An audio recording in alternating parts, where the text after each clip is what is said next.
The revenues generated from that will help our community overall in terms of reinvesting monies. It takes money to make money. The chief of one of Canada's largest First Nations has some big plans for the future. We had a ship come in today that had about 100 passengers disembarking this morning and then 100 getting on this afternoon. So we've put together a little marketplace for them today. Passengers everywhere. A group of Inuit artists are hoping their ship has come in. Not every prison should be full of Aboriginal people. And she was once deemed the most dangerous woman in Canada. Now she's giving advice to a Senate Human Rights Committee.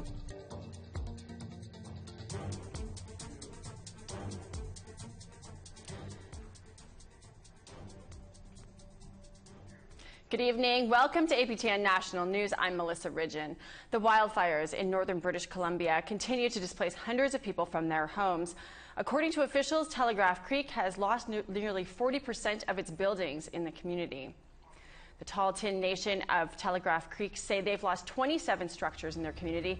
Thankfully, no lives have been lost. Members of Telegraph Creek are living in neighboring communities as the wildfire continues to grow. The fire has grown. It's yesterday it was 7,800 hectares. Now it's 9,000. Plus there's another fire burning, and it's over 6,000 hectares. And they're worried that they might have come together. We don't know. APTN's Shirley McLean is on the ground in Telegraph Creek and will continue to follow the situation and bring you more. The Senate Committee on Human Rights is in Edmonton this week, studying the treatment of prisoners in the federal correctional system. With Indigenous people representing nearly 1/3 of the prison population, the committee is looking at ways to fix the problem. APTN's Chris Stewart was at the panel.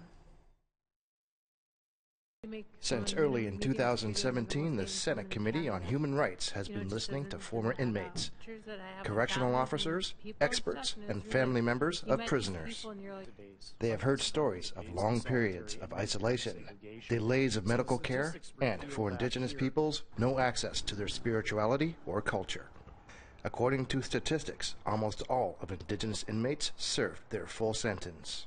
Senator Wanda Elaine Thomas Bernard is the chair of the committee. Several of the prisoners that we talked to framed current conditions for Indigenous people in prisons as the new residential school experience. So they're basically saying what's happening in terms of the prison system. The conditions are very similar to what people experience in residential schools. She might not look like it, but in 1994, Lisa Neve was labeled the most dangerous woman in Canada. By her early 20s, she had 22 convictions, from working in the sex trade to weapons charges and aggravated assault. She was released in 1999. She credits her time in a healing lodge for helping her survive prison and change who she was.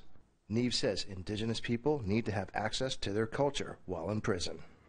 I think that they have to be more open to Native healing and Native spirituality, and instead of just locking them up, put them in the healing lodge. Not every prison should be full of Aboriginal people. Neve says that with Indigenous people making up 30% of prisoners in Canada, the targeting needs to stop. There would be an outcry if there's a whole jail full of Caucasian people and there's not one Indigenous, there would be an outcry. But it's just, if you're Aboriginal and you're in prison, then it's just, oh, well, it's just, another Aboriginal. Senator Bernard says that after hearing so many stories, there needs to be more resources put into prevention of crimes, stopping the conditions that lead to crime. I believe that we really need to put emphasis on, let's get tough on the root causes of crime. And when we address those, we're doing prevention. And we need to really clear out that school-to-prison pipeline that we see happening, especially in racialized communities, in Indigenous communities. We're seeing that. So we know there are so many things that need to change in communities, in government, in society, to make things different. Neve says that anyone can change, including the hardest of criminals. And she should know, Neve was released in 1999 and has been a productive member of society. The committee will be having their next gathering August 11th in Abbotsford, British Columbia. Chris Stewart, APTN National News, Edmonton. Manitoba Kiwetna Ogamogana elected a new Grand Chief today.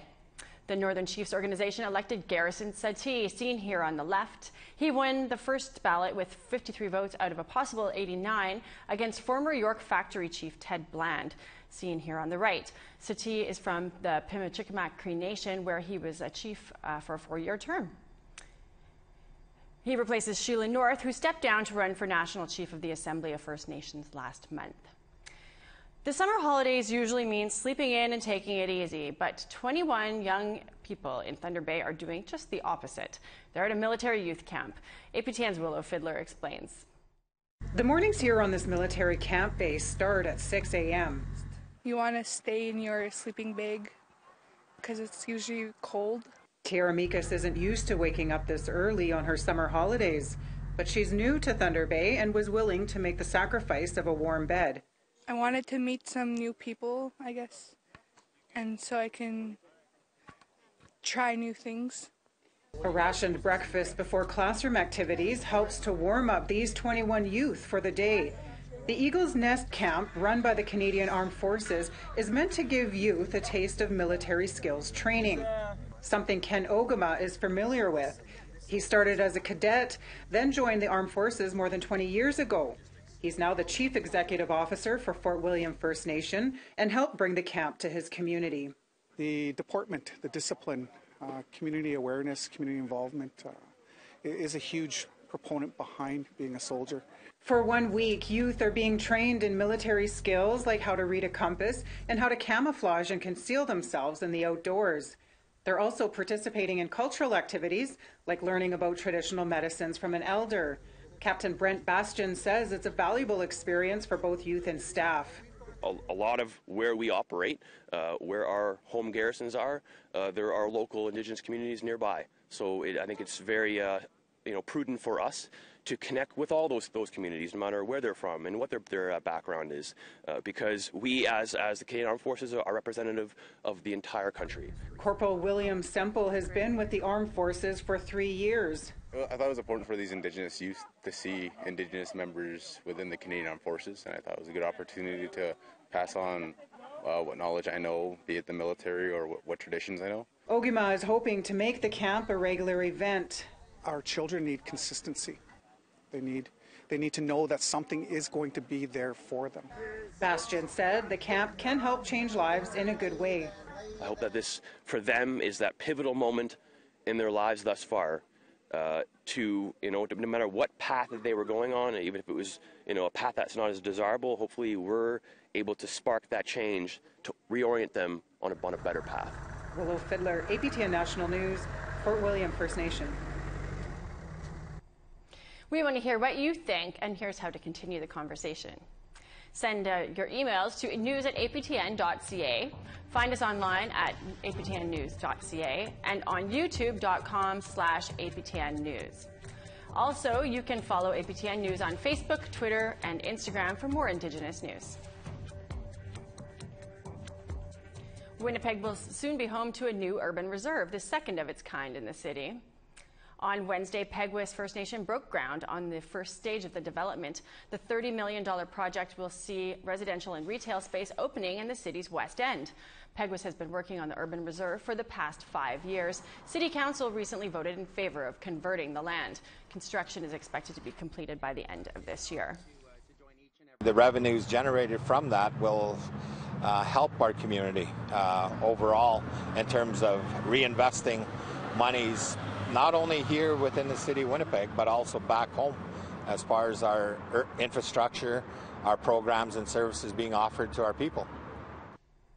We need to take a small break. When we come back, how Google is helping us put your stories in the news. But first, what's coming up after tomorrow's weather? I'm Tamara Pimentel. For the Stoney Nakoda people, Banff Indian Days is a time of gathering, but it hasn't always been that way. Find out how Banff Indian Days started in the late 1800s and how the Stonies are reclaiming their traditions. Later on APTN National News.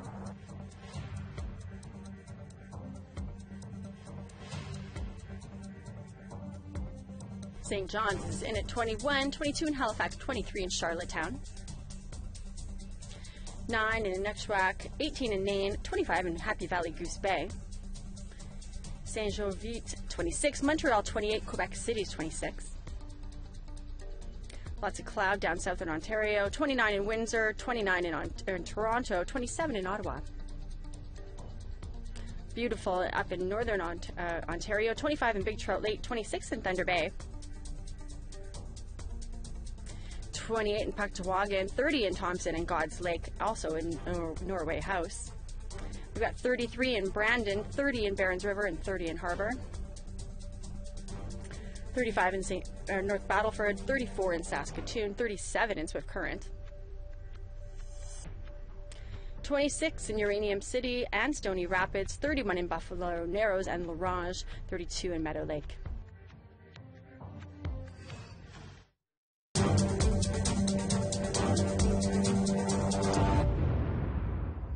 Have you ever had a story in your community but didn't know how to tell the world about it? We may just have the answer. APTN News has partnered with Google to bring Google Bulletins to communities across Canada. It's where you tell the story. I'm joined by Jesse Andrushko, a social media editor for APTN News, and James Moorhead from Google. Hi, James. Well, explain to me what Google Bulletin is. Sure. Google Bulletin is a new tool from Google that lets anyone, right from their phones, capture the stories in their communities that they're passionate about and publish them directly to the web, but in a way that is really easy for local news sources like APTN to repurpose and amplify and share with their broader communities. Our goal with Bulletin is to make it so effortless to tell a story that if you can text, if you can take a picture or capture a video with your phone, that's all you need to know to publish directly to the web. Super simple and effortless. And tell me, what kind of stories are people sending so far? Yeah, so what we're seeing from the early pilots that we did in the first half of this year in Nashville and Oakland down in the U.S. Were, a lot of school events, a lot of volunteerism, a lot of community activism, hyperlocal stories that people are passionate about in their communities but are a little harder to get visibility for. And the ability to do it right from your phone means that if you're right in the middle of that event, you can capture it without having to hire someone or do something separate. You can be running an event and capturing it at the exact same time. And you'd mentioned that this was a pilot project previously. When is this fully launched? So we are gradually increasing the scope of the project. We started with 2 cities so we could really focus on getting the user experience just right. And now we're at the point where we're partnering with groups like APTN to help them get to their communities and their constituencies. So we're at a point now where we've expanded to an invite code model. So APTN will be able to invite folks to try out Bulletin, and that will expand it pretty greatly, but it's still limited to specific folks that have been invited to try it out. So we're really excited to partner with APTN to get to a broader range of folks. This is really exciting. Jesse, I'm going to ask you now. So how do our APTN viewers get involved in this? So viewers can get started on Google Bulletin by emailing their name and community to bulletin@aptn.ca. Like James said, that will actually send them a unique code so that they can start sharing their stories. If you have friends and family also who want to take part, they can just email that and we'll send them a code.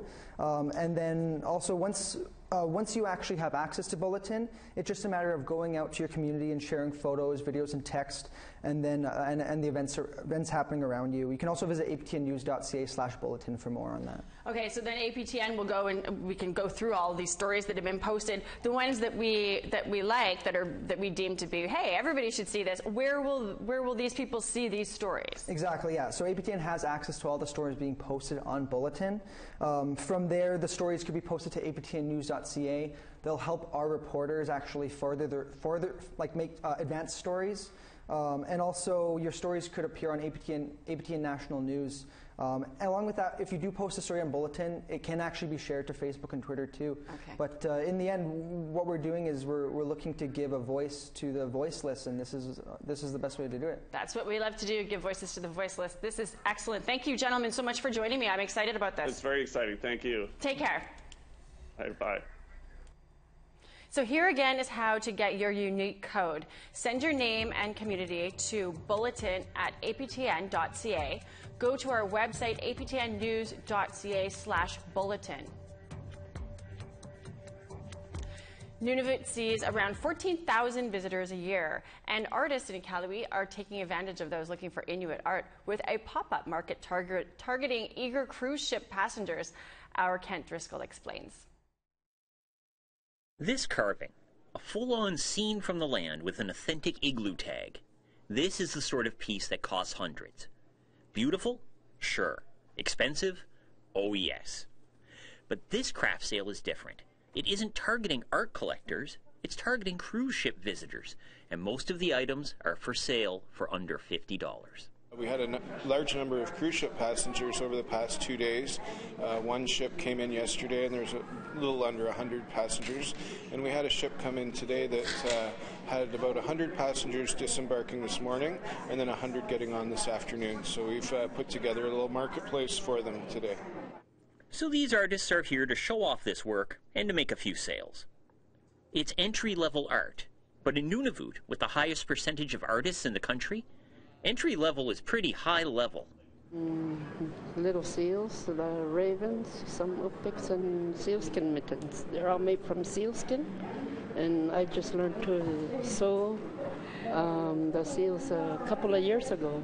And I get some help from my sister Ratzina to finish off the ravens and upicks. I'm still learning. You might even meet the next big thing before she becomes the next big thing. This young woman's off to learn animation in college in September. I'm working on one of the pieces that I did for school. I guess it was in my portfolio that helped me get into animation. I had a lot of help from teachers and classmates and other animation students. As Nunavut grows, so will the amount of visitors. And they aren't all looking for a giant stone carving to lug back home. Some of them just want a new pick. And Nunavut's art market is starting to reflect that with a pop-up store like this. Kent Driscoll, APTN National News, Iqaluit. For the Stoney Nakoda people in Alberta, Banff National Park was once home. Now every year they return to the park for Banff Indian Days, a time of gathering and sharing stories. Tamara Pimentel visited the Stoney people who say that the event had a different meaning when it started back in the 1800s. For as long as he can remember, 17-year-old Nathaniel Beaver has been coming here, to the Banff Indian grounds. That's where I grew up. This is where I made my first friend. It's where I crashed my first bike. It's where his reserve of Stoney Nakoda First Nation come to camp for Banff Indian Days every summer.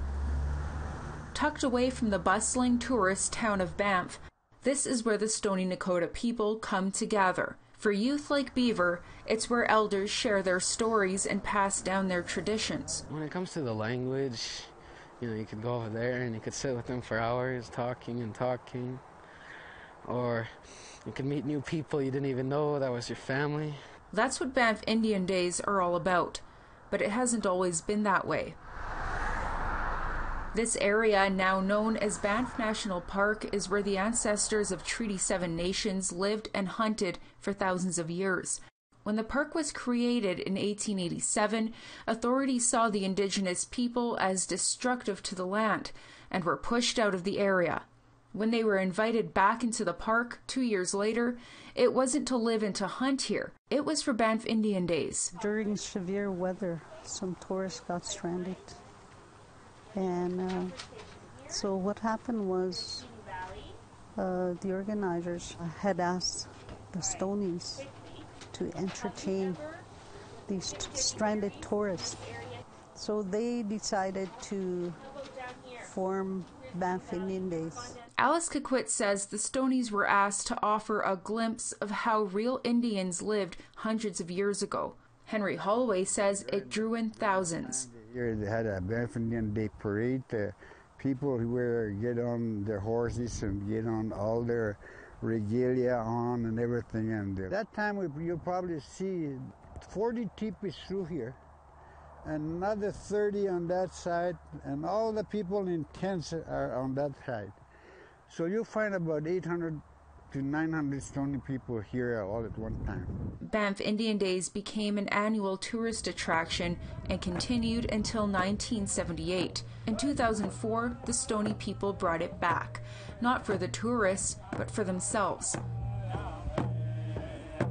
This week, they reclaimed a traditional ride from the reserve to Banff Indian Days, which became a place for the Stoney people to come together. Beaver says youth groups from the reserve also come here to learn. Part of a program to keep our youth away from narcotics, alcohol, and improve yourself before they send you to be independent out of the reserve. It's a way of reinforcing their culture on the land their ancestors resided. When you look at it from a cultural perspective, we came for another reason. Yes, we came to entertain the non-Indigenous people of Banff. But we came because this has always been our healing place. We have that sacred connection. Tamara Pimentel, APTN National News, Banff. It's time for another break, but stick around for more news. But first, here's the rest of tomorrow's weather.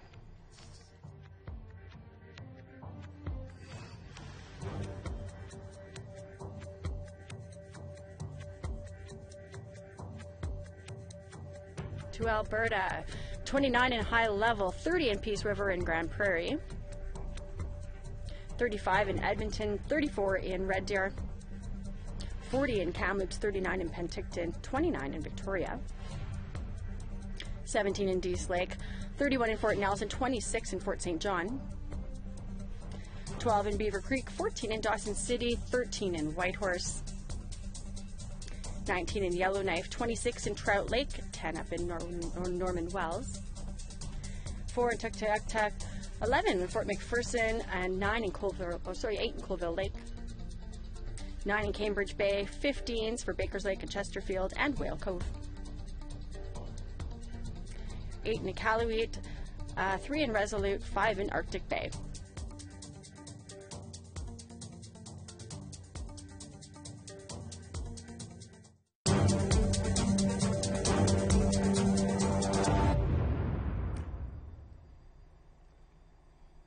Welcome back. A Mi'kmaq elder who spent his lifetime setting the Indigenous story straight is being honored by a global peace initiative. Daniel Paul, an elder and author of We Were Not Savages, was presented with the Torchbearer Award at a ceremony in Halifax on Tuesday. The torch run crosses through more than 150 nations, spreading hope for a peaceful world. Along the way, the award is given to people who have dedicated their lives to inspiring this in others. Paul says knowledge is a way to make progress and move on from conflict. Being discriminated against when I was young and being taught by my teachers that we came from an inferior culture and so forth and so on. And I decided I'd learn a lot about our own cultures and the First Nation cultures of the Americas, actually. An honor well deserved. Well, that is your news for Wednesday, August 8th, 2018. I'm Melissa Ridgen. Thanks for joining me, and I'll see you back here tomorrow.